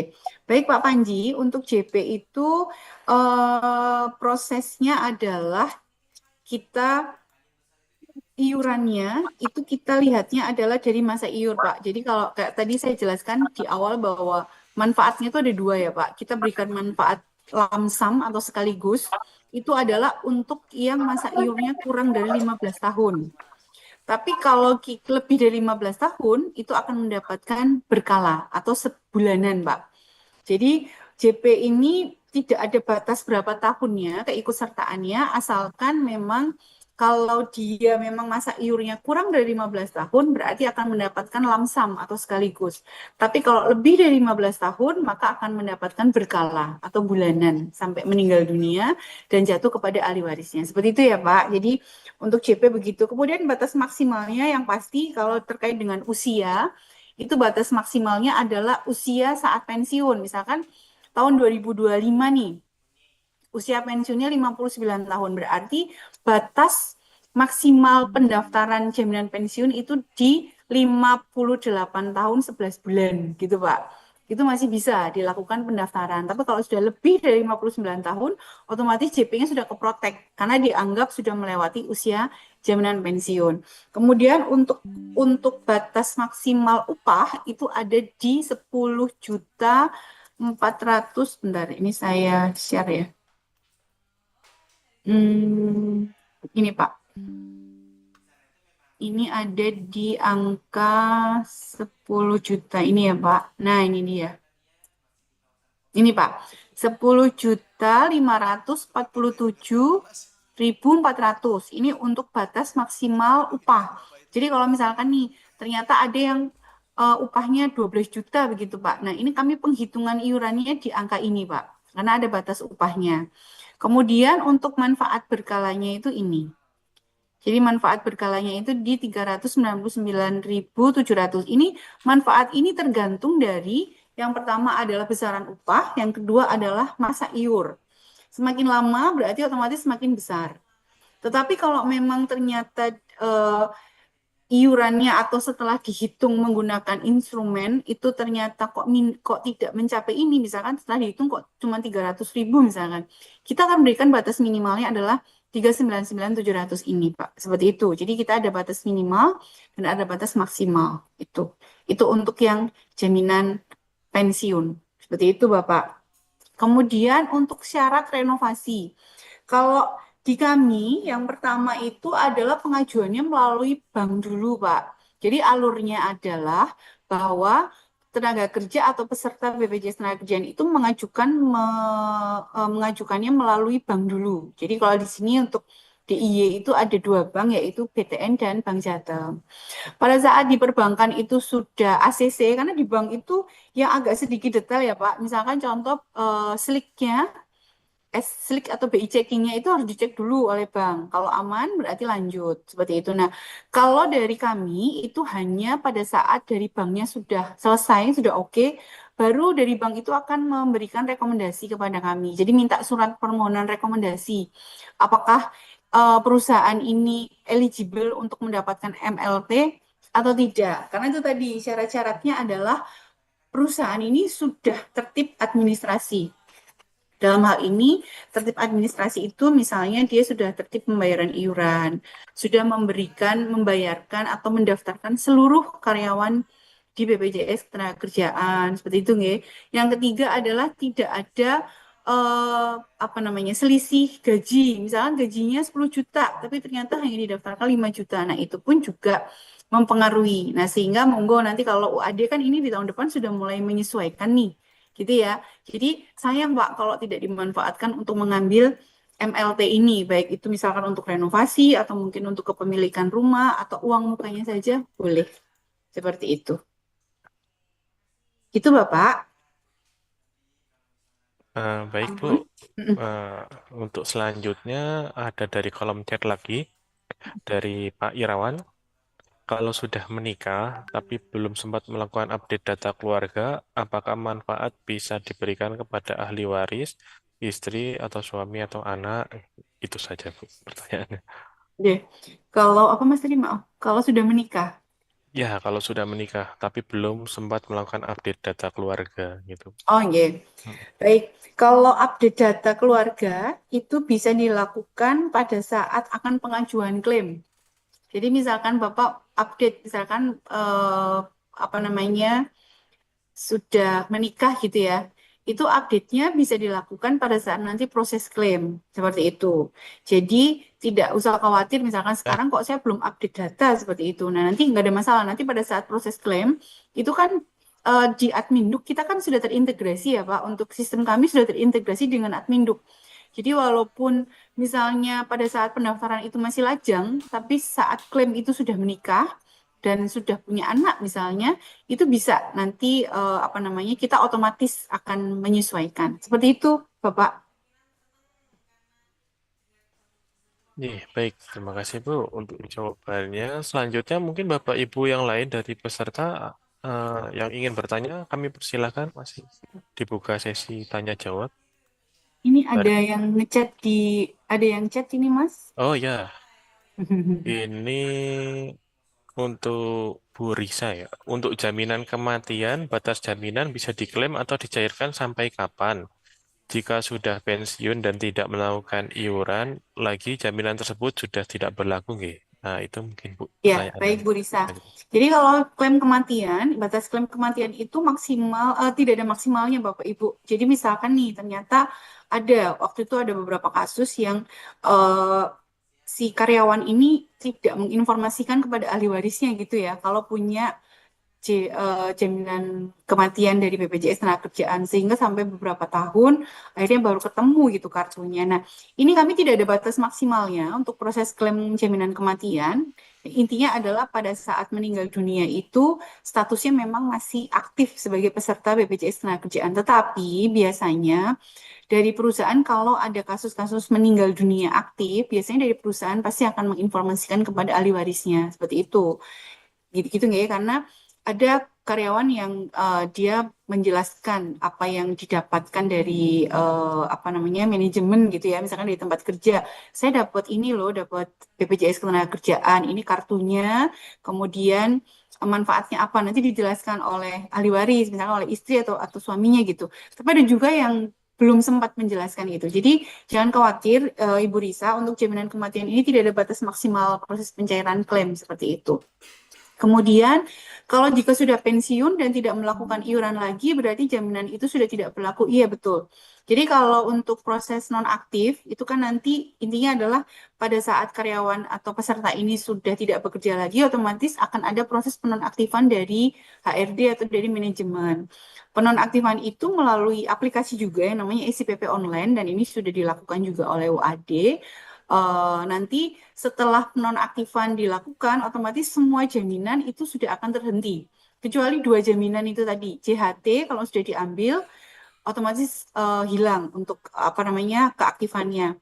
Kemudian JP juga sama. Nah, kalau JP ini kalau memang yang bersangkutan nonaktif pada saat belum usia 59 tahun atau usia pensiun itu masih bisa ada saldonya berarti. Jadi hanya menunggu proses pencairan saja. Seperti itu. Tapi untuk yang dua manfaat yaitu JKK dan JKM itu akan terhenti pada saat karyawan sudah dinonaktifkan seperti itu. Gitu ya Ibu Risa. Kemudian ada lagi, saya baca sendiri aja ya Mas Nangga biar cepat. Ya, dipersilakan Bu. Kalau mau daftar JP Mandiri boleh tidak? Belum bisa Bapak. Jadi kalau untuk JP itu melekat kepada badan usaha. Tapi kalau misalkan Pak Fani punya usaha di rumah gitu ya, misalkan Pak Fani selain menjadi apa namanya peserta dari UAD, Bapak punya usaha misalkan usaha apa ya, misalkan toko gitu ya atau supermarket gitu. Kemudian mau mendaftarkan karyawannya dan Bapak sendiri gitu boleh. Jadi intinya adalah sebuah badan usaha Pak yang bisa mengikuti JP. Karena JP ini sifatnya dia kan pembayaran iurannya harus panjang ya Pak. Jadi pada saat nanti untuk yang mandiri ini kan kita tidak tahu nih apa namanya usaha mandirinya sampai seberapa lama misalnya seperti itu. Jadi memang harus ada badan usaha yang menaungi gitu. Ya nanti kita lebih-lebih lagi ya Mas Rangga untuk tahun depan JP-nya bisa ikut UAD gitu kan. Jadi Pak Fani nggak usah daftar sendiri. Gitu ya Bapak. Kemudian ada lagi dari Ibu Sumaryati. belum dapat login JMO. Nah, ini masalahnya setelah dibantu cek HRD ada kesalahan NIK. Nah, ini dia.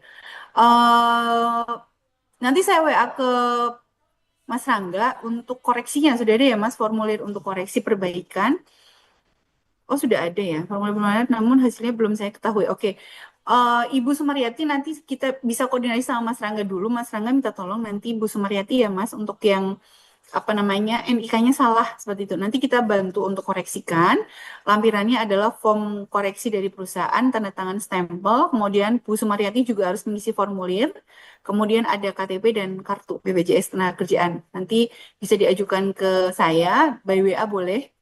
Kemudian ditunggu 1 kali 24 jam ya Ibu. Nanti kalau sudah terkoreksi bisa langsung untuk login JMO lagi. Tetapi di situ adalah buat akun. Jadi bukan bukan apa namanya jadi kayak buat akun baru seperti itu. Menanyakan dari Pak Faza ini, Pak Faza. Ya, betul. Kalau di kartu saya tertulis sejak tahun 9 2018, tapi infonya aplikasi di JMO tanggal kepesertaannya 2025. Oh ya, Bapak Ibu, kalau di kartunya itu di 2018, tapi info di aplikasi JMO tanggal kepesertaan awalnya 1 Februari, itu berarti Bapak melanjutkan dari kartu sebelumnya. Jadi misalkan dulu pada saat daftar, itu melanjutkan dari kartu yang bekerja di perusahaan sebelumnya. Itu pasti otomatis kita menghitungnya adalah sesuai dengan kartunya. Tetapi kepesertaan aktif di UAD misalnya dari Februari 2025 tidak ada masalah.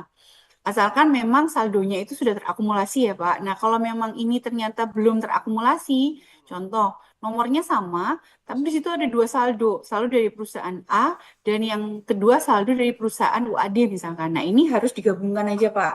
Jadi supaya Bapak nanti pada saat buka JMO itu sudah tahu nih, oh saldo saya akumulasi dari perusahaan lama dan baru totalnya sebesar ini, seperti itu. Jadi tidak bingung nanti, oh perusahaan lama saya dapatnya berapa juta, perusahaan B berapa juta, nanti baru ditambahkan misalkan gitu, itu tidak apa namanya, tidak perlu ya. Jadi nanti bisa apa namanya, bisa nanti kita proseskan penggabungan saldonya, nanti melalui Mas Rangga bisa. Gitu. Kemudian untuk program sertakan syaratnya apa dan manfaatnya bagaimana? Jadi program sertakan ini syaratnya itu hanya KTP saja Ibu. KTP apa namanya? Kemudian kalau mau dikolektifkan secara bersama-sama untuk UAD misalkan gitu nggih, itu bisa. Jadi nanti menggunakan melalui HRD, kemudian nanti potong gaji. Misalkan nih Ibu Sri Utami mau mendaftarkan untuk 5 orang gitu. Kemudian Mas Rangga mendaftarkan untuk 10 orang misalkan. Kemudian yang lain seperti itu. Nanti diakumulasikan. Itu lebih mudah termonitor Ibu. Jadi kadang kan kita suka lupa ya kalau pembayaran apakah ini udah bayar belum ya untuk bulan ini gitu deh. Karena kan biasanya dibayarkan oleh perusahaan ya langsung potong gaji misalkan gitu. Nah, supaya meminimalisir supaya nggak lupa, mungkin bisa dikolektifkan nih misalkan sertakan Universitas Ahmad Dahlan misalkan gitu. Nah, nanti di situ dijelaskan. Syaratnya cuman KTP saja sama pekerjaannya, Ibu. Jadi pekerjaannya apa? Manfaatnya itu ada 2, yaitu jaminan kecelakaan kerja dan kematian. Jadi kalau kecelakaan kerja, misalkan dia seorang asisten rumah tangga gitu ya, misalkan lagi masak dia terkena pisau, itu juga bisa masuk karena dia pekerjaannya memang ada masaknya juga misalnya gitu. Atau mungkin pada saat pedagang di pasar, pada saat belanja atau mungkin sedang pulaan misalkan gitu ya, kemudian keserempet becak misalnya. Nah, itu juga bisa menjadi penanggungan untuk perawatannya di BPJS Tenagakerjaan seperti itu. Atau bisa yang untuk program yang kedua itu JKM. Pada saat nyun sewu misalkan ART kita ada yang meninggal dunia misalkan ya Pak, Bapak Ibu. Nah, itu nanti kita bisa berikan untuk 42 juta rupiah. Jadi bisa dibantu ahli warisnya untuk menguruskan di BPJS Tenagakerjaan, kemudian ahli waris dari pekerja yang kita bayarkan iurannya itu bisa menerima 42 juta rupiah, seperti itu. Kemudian apakah bisa disimulasikan Bu Erika, misal gaji berapa, iuran berapa, dan besaran manfaatnya berapa? Ini untuk simulasi program apa ya Ibu? Kalau Kalau program all program itu yang tadi. Jadi misalkan gajinya 10 juta ya Bapak Ibu. Jadi kalau 10 juta itu berarti kalau untuk JKK-nya itu ada di 0,24% kalau 10 juta. Kemudian kalau kalau sebentar, 10 juta berarti kalau misalkan JKK-nya itu ada di 0,24%, kemudian JKM-nya itu 0,3, kemudian JHT-nya itu 5,7. Ibu kalau untuk simulasi bisa dilakukan di JFO. Jadi di aplikasi JMO itu ada simulasi kira-kira kalau saya mau mau punya kalau saya punya gaji sekian dengan masa masa kepesertaannya sekian itu kira-kira berapa berapa yang didapatkan itu bisa Ibu ada di JMO nggih. Monggo silakan kalau misalkan mau mau disimulasikan gitu untuk JP-nya gitu atau mungkin untuk iuran JKK, JKM dan JHT-nya bisa ada di JMO. Silakan kalau mau dicoba nggih, Ibu Dita. Kemudian Bu Sumargiadi, saya lupa kata sandi. Oh, kalau lupa kata sandi harus riset, Bu. Jadi Ibu kalau untuk saat ini risetnya harus ke kantor BPJS Ketenagakerjaan atau mungkin Ibu bisa nanti menunggu dulu jadwalnya UAD, siapa tahu nanti ada jadwal untuk grebek JMO gitu ya Mas Rangga, nanti bisa kami bantu, nggak usah harus datang ke kantor Ibu. Kami yang datang aja ke kantor Ibu, nanti Ibu bisa lakukan riset langsung di tempat gitu. Jadi langsung Ibu bisa riset akun, kemudian kita bantu lagi untuk buat akun yang baru, kemudian setiap bulan nanti Ibu bisa langsung gunakan itu. Gitu ya. Itu untuk Ibu Sumargiani. Kemudian untuk alur JHT, Pak Suhatno.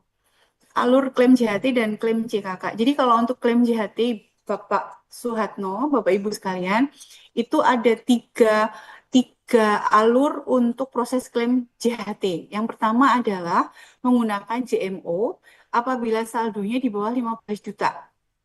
Jadi Bapak Ibu nggak usah antri ke kantor BPJS Ketenagakerjaan, cukup klik aja JMO, nanti di situ ada proses klaim, Bapak Ibu bisa ngelihat juga tracking klaimnya. Klaimnya itu sudah sampai mana, itu bisa dicek melalui JMO.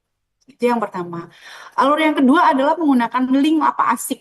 Jadi Lapak Asik itu link yang digunakan untuk proses klaim itu bisa dilakukan apabila saldonya di atas 15 juta. Tapi secara online, jadi nggak harus datang ke kantor BPJS Ketenagakerjaan juga. Nah, nanti di situ ada sesi wawancara, Bapak Ibu akan diberikan waktu atau jadwal untuk wawancara. Kemudian nanti setelah wawancara selesai, baru proses klaimnya akan segera ditransfer, seperti itu. Atau yang ketiga, apabila kayak tadi tuh, ternyata setelah di cross check di JMO, beda, ada data yang salah. Nah, itu harus datang ke kantor BPJS Ketenagakerjaan terdekat, seperti itu. Oke, jadi nanti proses klaimnya itu ada 3. Silakan Bapak Ibu kalau misalkan pas pengen main-main ke kantor BPJS Ketenagakerjaan mau klaim langsung juga boleh ke kantor BPJS Ketenagakerjaan. Tapi kalau misalkan tidak mau antri gitu ya, kelamaan gitu, silakan menggunakan 2 itu tadi, JMO atau Lapak Asik gitu. Kemudian kalau proses klaim JKK, alurnya adalah pada saat terjadi JKK Bapak Ibu itu pastinya akan mencari rumah sakit terdekat dulu ya, karena kan sifatnya adalah urgent atau darurat, sehingga tidak bisa memilih, oh saya pengen rumah sakit dekat JIH gitu, karena biar dibawa ke JIH gitu, tidak bisa seperti itu Bapak Ibu. Jadi memang pasti akan dibawa ke rumah sakit terdekat dulu. Setelah itu baru akan dilakukan pengecekan data oleh petugas di rumah sakit. Apakah menggunakan BPJS Ketenagakerjaan atau kesehatan seperti itu. Nah, kalau memang sudah dipastikan menggunakan BPJS Ketenagakerjaan, pasti dari rumah sakit itu akan melakukan cross check data keaktifan yang tadi saya sampaikan. Kalau pasien ini memang masih bisa ditanya untuk bisa menunjukkan keaktifan, berarti aman. Tapi kalau yang tidak, misalkan ternyata pasiennya pingsan gitu ya Bapak Ibu, pasti dari rumah sakit akan cross check data ke BPJS Ketenagakerjaan.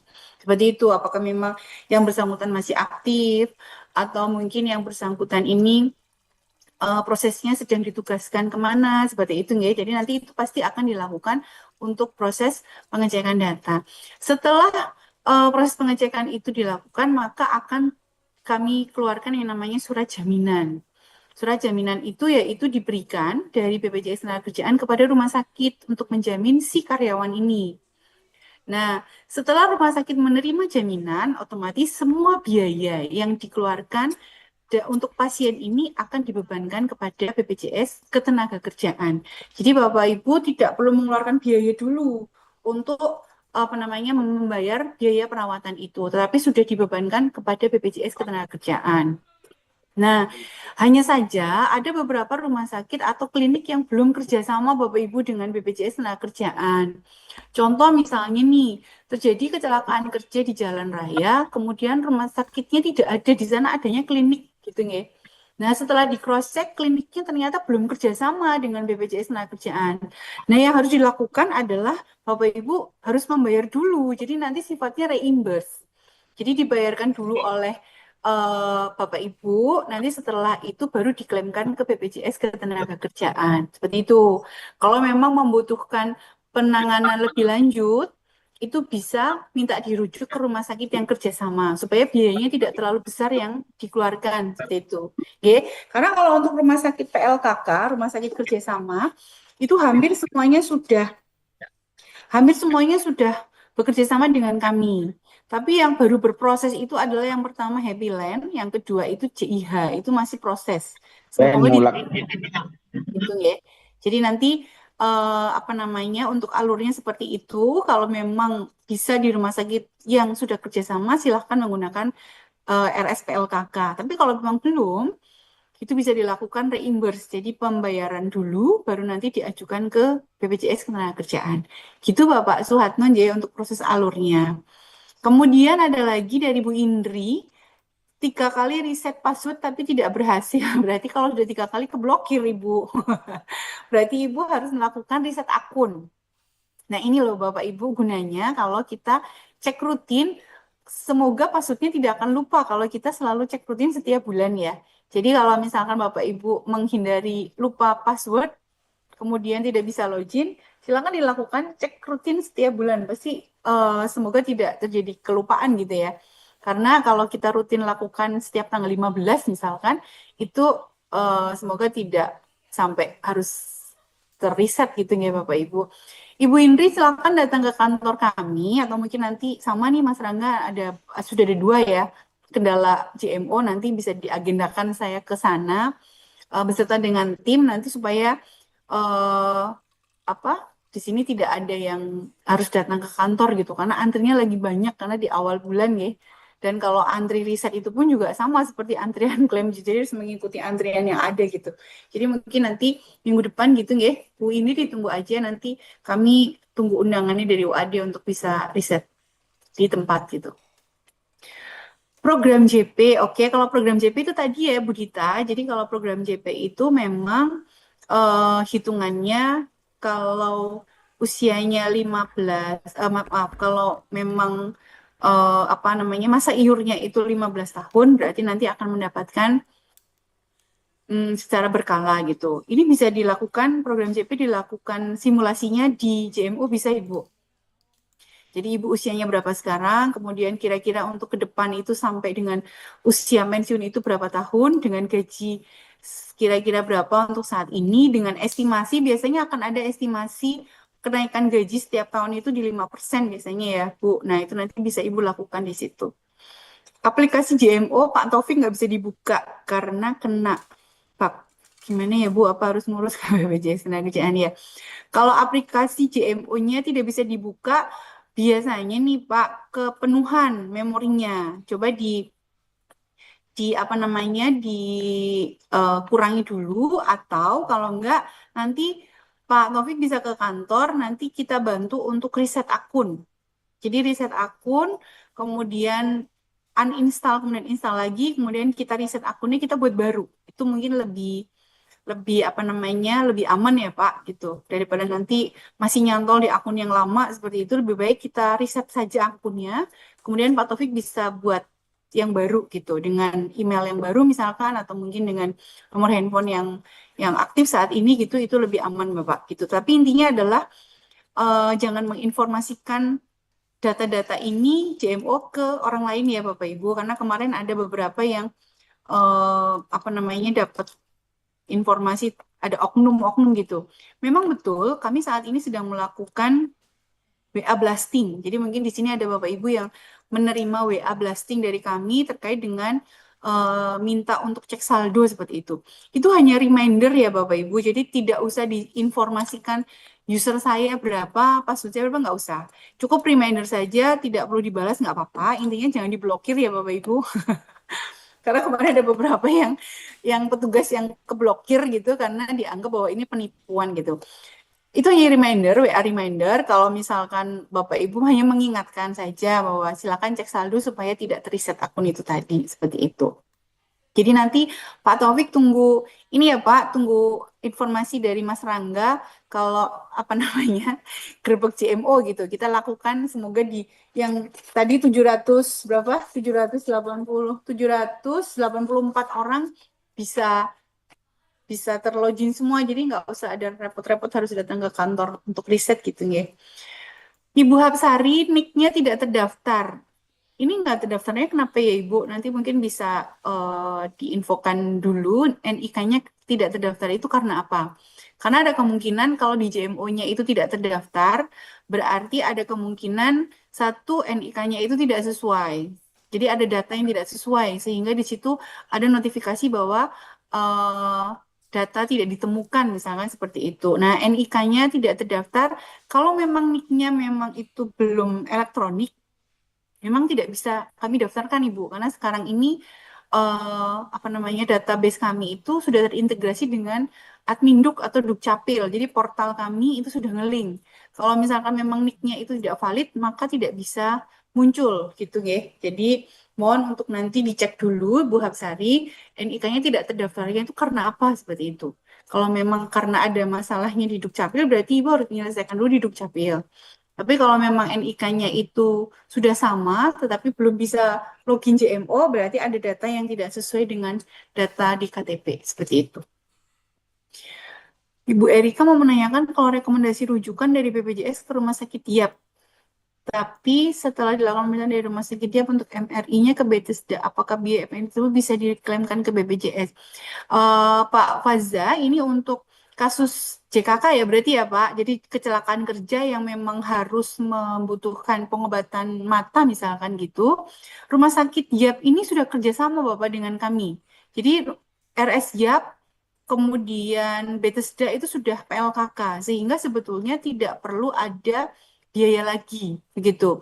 Nah, mungkin kalau misalkan nanti pemeriksaannya dari YAP memang tidak ada MRI dan kemudian dirujuk ke Bethesda, asalkan memang ada surat rujukan dari Bethesda yang menyampaikan bahwa MRI itu tidak bisa dilakukan di YAP karena alatnya misalnya seperti itu bisa kita tanggung. Seperti itu. Jadi kasus-kasus yang memang itu dirasa harus dirujuk ke rumah sakit yang lebih apa ya, yang lebih lengkap dalam hal ini adalah ada alatnya, misalkan seperti itu bisa kami tanggung asalkan memang dari rumah sakit sebelumnya itu memberikan rujukan. Dan juga biasanya kalau di dalam rujukan itu pasti ada alasannya. Misalkan alat tidak memadai atau mungkin apa seperti itu atau harus antri berapa sehingga ini sifatnya urgent jadi harus dibawa ke rumah sakit lain gitu itu bisa Pak Faza ya. Jadi eh, apa namanya YAP dan Bethesda ini sudah PLKK sehingga bisa untuk apa namanya dijaminkan seperti itu.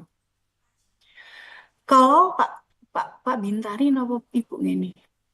Kalau kecelakaan di perjalanan ada jasara harja, apakah JKK perjalanan menuju bisa double? Ya. Jadi kalau kecelakaan di jalan raya itu memang biasanya ada dua penjamin ya Bapak Ibu. Bisa jasara harja, tapi jasara harja itu adalah untuk JKK yang sifatnya dia ada lawannya. Misalkan seperti itu nggih. Kemudian yang kedua memang kecelakaan kalau jasara harja itu ditangani pihak kepolisian. Itu ada syarat-syaratnya. Nah, misalkan ternyata dirasa bahwa ini perlu adanya dua penjamin jasara harja dengan BPJS Ketenagakerjaan, itu bisa. Gitu ya. Tetapi kami menjaminkan adalah sesuai dengan selisih dari yang belum dibayarkan jasara harja. Contoh, eh, biaya perawatan 50 juta, dari jasara harja hanya 20 juta misalkan. Berarti kami menanggungnya di 30 jutanya. Seperti itu. Jadi kita membayarkan sesuai dengan selisih yang belum diganti atau belum dijaminkan oleh jasara harja seperti itu. Tapi kalau misalkan jasara harja ternyata murni dia tidak menjamin karena dia kecelakaan tunggal misalkan, ya. Kemudian dia yang kedua dia SIM-nya mati misalnya itu kan jasara harja biasanya nggak mau tuh. Nah, itu full semuanya di BPJS Ketenagakerjaan bisa, asalkan memang ketentuannya adalah ada hubungan dengan pekerjaannya, berangkat kerja, pulang kerja, sedang ditugaskan, dan lain-lain seperti itu. Bapak Muhammad jangan pasrah ke Mas Rangga, Pak. Jadi, Pak Muhammad Ismail nanti kami bantu, Pak. Kalau perlu dicatat untuk password usernya gitu ya, Pak. Jangan ke Mas Rangga. Nanti kalau Mas Rangganya lupa juga, nah itu namanya juga manusia ya, Mas Rangga. Jadi, eh, besok JMO Pak Muhammad Ismail, ini jadi concern saya ya, Pak. Nanti ketemu saya di UAD. Saya ajarkan Bapak bukan mengajarkan, tetapi saya membantu untuk apa namanya memandu Bapak supaya Pak Muhammad Ismail bisa rutin untuk bisa membuka JMO nanti biar nggak lupa lagi Pak. Gitu ya Pak. Apa namanya kami bantu. Ya baik, mungkin itu yang ada di chat sudah selesai Mas Rangga. Ada Iya. yang lain? Silakan. Mungkin sudah cukup ya Bu ya untuk sesi tanya jawabnya karena tadi chat sudah selesai Oke, dari baik. yang online juga. Oh ini ada satu lagi Bu mungkin yang terakhir ya ini Bu. Bapak Muslim Aziz. Jadi monggo Pak untuk yang pertanyaan terakhir untuk menutup monggo. Terima kasih Pak atas waktunya. Fadlur Rahman ya Eh, Pak. Mohon Apa? maaf sebelumnya, Oke. saya ingin bertanya, tapi Oh, silakan. saya tadi kurang menyimak ya. Jadi apakah tadi sudah ada yang menanyakan atau belum terkait dengan upah yang ini mungkin pertanyaan lebih ke Mas Rangga ya. Untuk upah itu sebenarnya yang istilahnya yang dilaporkan itu yang bagaimana ya? Soalnya kok kayaknya di JMO itu dengan yang diterima itu kok berbeda ya. Upah yang info yang di JMO sama dengan upah yang diterima sekarang kok beda seperti itu. Oh ya baik Pak Muslim Aziz. Ya tadi sudah dijelaskan juga pas saat materi memang upah yang saat ini dilaporkan itu memang belum sesuai dengan gaji yang diterima. Gaji akan disesuaikan di bulan Januari tahun 2026 besok. Jadi mulai Januari 2026 akan disesuaikan yang di JMO-nya begitu. Baik Mas Rangga, terima kasih. Mohon maaf Iya. tadi ini sambil nyambi-nyambi Oke, silakan terus Pak. ya. Terima Iya, Bapak. kasih. Ya, Iya. baik. Baik, Bapak Matur Nuwun. Ini ada satu lagi tim Mas Rangga dari Iya. Pak Fadlur Rahman ya. Ya, boleh Bu. Apakah kita perlu kartu cetak atau cukup digital? Cukup digital aja, Bapak. Jadi kalau zaman sekarang kan sudah era digitalisasi nih. Jadi kalau untuk segala sesuatu sudah menggunakan digital sehingga kalau Bapak sudah bisa membuka JMO dengan menunjukkan kartu digital itu sudah cukup, Pak. Gitu nggak ya? Jadi tidak perlu harus cetak kartu fisik karena sekarang digital juga sudah berlaku. Gitu nggih, Pak Fadlur Rahman. Mungkin saya chat untuk kotak saya nanti kalau misalkan ini ada yang belum saya jawab untuk saat ini bisa WA ke saya atau lewat Mas Rangga juga boleh. Sekali lagi terima kasih Bapak Ibu, ini saya tutup dulu sekalian ya Mas untuk ini apa untuk sosialisasinya. Jadi Iya. matur nuwun Bapak dan Ibu sekalian, apa namanya ini diskusinya cukup apa ya cukup hangat gitu ya. Semoga ke depan bisa berjalan dengan baik dan kita bertemu nanti di sesi berikutnya. Kalau memang diperlukan ada beberapa yang harus kita detailkan, misalkan tadi banyak nih yang pengen JP, boleh kita sosialisasi khusus untuk JP saja boleh. Atau kita MLT nih, ada yang pengen pengajuan MLT, perumahan dan lain-lain, kita khusus MLT minta mendatangkan dari bank sekalian gitu boleh sekali dengan senang hati kami akan terima itu. Begitu Bapak dan Ibu sekalian, saya mohon maaf apabila dalam penyampaian saya ada yang kurang berkenan di hati Bapak dan Ibu. Semoga ini bermanfaat untuk kita semua. Salam dari Kepala Kantor BPJS Ketenagakerjaan Cabang Yogyakarta. Mohon maaf belum bisa ikut bergabung. Matur nuwun, saya akhiri. Wassalamualaikum warahmatullahi wabarakatuh. Waalaikumsalam. Kembalikan ke Mas Rangga. Ya, terima kasih Bu Erika atas paparan dan jawabannya. Terima kasih juga atas partisipasi aktif Bapak Ibu dalam sesi diskusi yang sangat interaktif ini. Satu lagi sebelum saya tutup acaranya, ada informasi dari pimpinan universitas mengingatkan lagi bahwa akan ada potongan gaji sebesar 2% dari gaji, tunjangan fungsional, dan tunjangan keluarga. Yang keduanya itu merupakan tunjangan tetap dimulai bulan Januari tahun depan. Ya, begitu Bapak Ibu. Hadirin yang berbahagia, demikian rangkaian acara sosialisasi BPJS Ketenagakerjaan pada pagi hari ini. Kami mengucapkan terima kasih kepada Ibu Erika Anggreni selaku narasumber, seluruh peserta yang telah hadir dan berpartisipasi dengan sangat antusias. Semoga kegiatan ini memberikan pemahaman yang lebih baik mengenai manfaat dan ketentuan program BPJS Ketenagakerjaan bagi seluruh pegawai di UAD. Akhir kata, marilah kita tutup acara ini dengan bersama-sama mengucapkan hamdalah. Alhamdulillahirrahmanirrahim. Saya selaku pembawa acara, mohon maaf apabila terjadi keliruan dalam menyampaikan terima kasih atas perhatian Bapak Ibu. Assalamualaikum warahmatullahi wabarakatuh. Waalaikumsalam. Waalaikumsalam. Terima kasih Bapak Ibu semua. Izin Ya, left. Izin pamit, Mas. Terima kasih Mas Rangga. Terima kasih Bu. Ya, sama-sama Mas.